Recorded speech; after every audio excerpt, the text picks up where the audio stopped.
Hello students, it's Anuradha ma'am here. Welcome to my YouTube channel Made Concept Easy.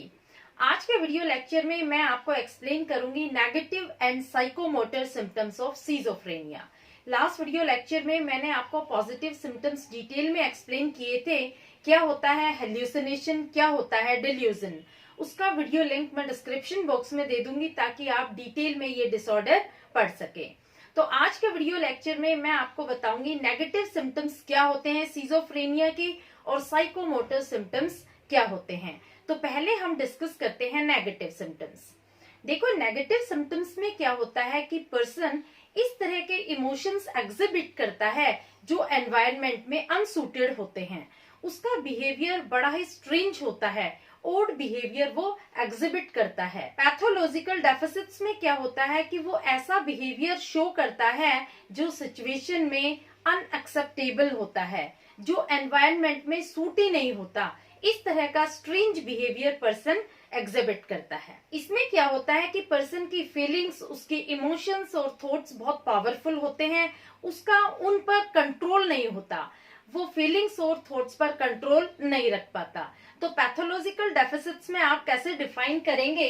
देखो, pathological deficits में आएगा extreme and unacceptable behaviour, lack of control over feeling and emotions. यहाँ जो behaviour person दिखाता है वो unacceptable होता है, उसके सिम्टम्स एक्सट्रीम होते हैं। दूसरा, उसकी फीलिंग्स पर, उसके इमोशंस पर कंट्रोल नहीं होता।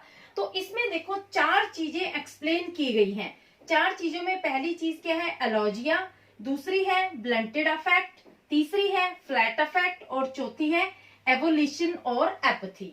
तो ये मैं आपको डिटेल में बताऊंगी ये चारों चीजें क्या होती है जो नेगेटिव सिम्टम्स में प्रेजेंट होती है। तो सबसे पहले हम लेते हैं एलॉजिया। एलॉजिया में क्या होता है कि पर्सन स्पीचलेस हो जाता है, एक तरह से वो म्यूट हो जाता है, बिल्कुल डम की तरह से बैठा रहता है। आप चाहे कितना ही बोल लो वो आपको रिस्पॉन्ड नहीं करेगा।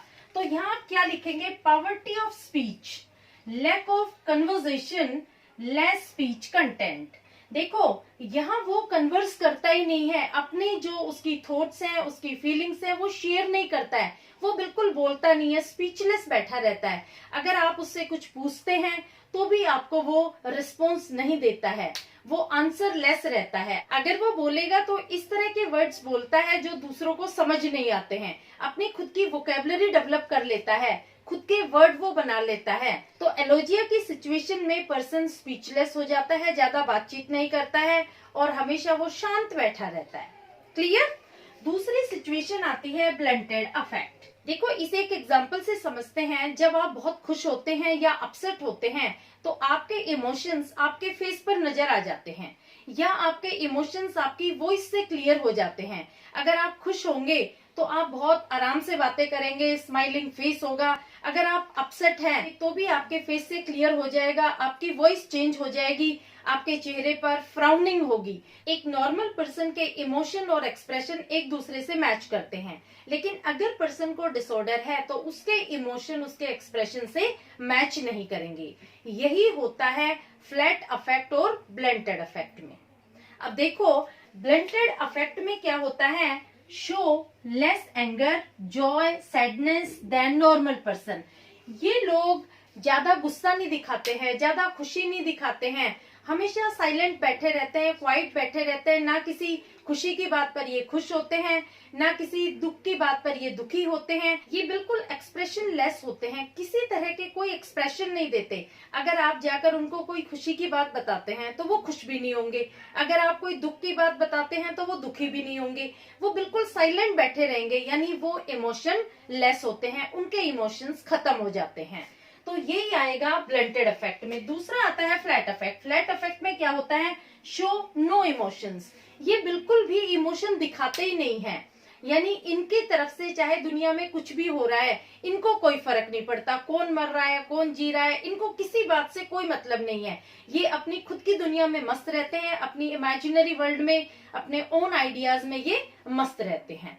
तो ये बिल्कुल इमोशन लेस होते हैं, इनको किसी से कुछ लेना देना नहीं होता है। Clear? Next is evolution and apathy. देखो एवोल्यूशन और एपैथी में क्या होता है कि पर्सन सोशली विड्रॉन हो जाता है, वो समाज से कट जाता है, उसको आइसोलेशन पसंद होता है, एकांत पसंद होता है, वो किसी के साथ किसी तरह के कोई इंटरपर्सनल रिलेशन डेवलप ही नहीं करना चाहता।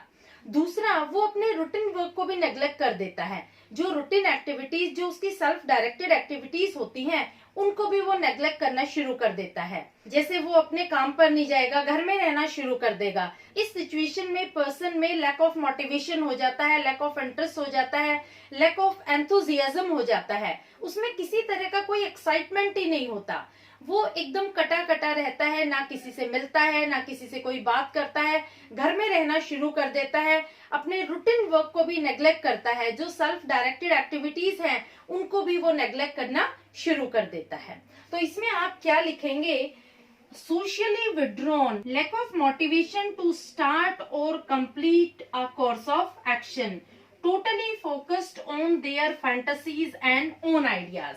देखो, या तो वो कोई काम शुरू ही नहीं करेगा क्योंकि उसको किसी तरह का कोई इनिशिएटिव लेना ही नहीं है, वो मोटिवेटेड होता ही नहीं है, कोई काम वो करना ही नहीं चाहता है। अगर गलती से कोई काम शुरू भी कर देता है तो उस काम को वो कभी भी कंप्लीट करता नहीं है। दूसरा, अपनी फैंटेसीज, अपने इमेजिनरी वर्ल्ड में वो रहना पसंद करता है, अपने ओन आइडियाज डेवलप कर लेता है और उसी में वो मस्त रहता है। तो समझ में आया आपको नेगेटिव सिम्टम्स? नेगेटिव सिम्टम्स में पर्सन इमोशनलेस हो जाता है, उसका अपने इमोशंस पर कोई कंट्रोल नहीं होता, किसी तरह के इमोशन वो एग्जिबिट नहीं करता है, ना किसी बात पर वो खुश होता है, ना किसी बात पर वो दुखी होता है, एकदम स्पीचलेस हो जाता है। वो आपसे बातचीत भी नहीं करेगा, अपने व्यूज भी शेयर नहीं करेगा, ना किसी तरह का कोई इंटरेक्शन करता है पब्लिक में, किसी से कोई फ्रेंडशिप डेवलप नहीं करता, एकांत में वो रहना पसंद करता है, अपनी खुद की दुनिया बना लेता है, इमेजिनरी वर्ल्ड, उसमें वो मस्त रहता है, उसका किसी चीज में कोई इंटरेस्ट नहीं होता, उसको किसी चीज के लिए कोई मोटिवेशन नहीं होता,